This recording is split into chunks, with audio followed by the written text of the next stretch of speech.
Hello everyone, my name is Kaya. Today we are in the Lingyin Temple in here and we will get into history in here. Let's go!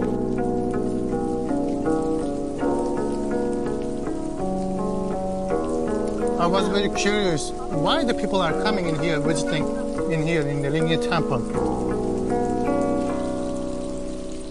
And I believe the most of people are in here doing same thing.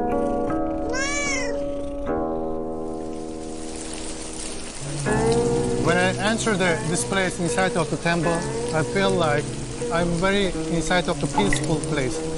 And listening, the monk is singing in here.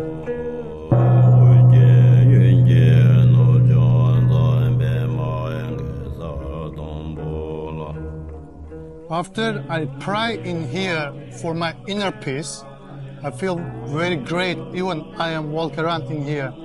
And I learned many things about some of monks here, why they become a monk.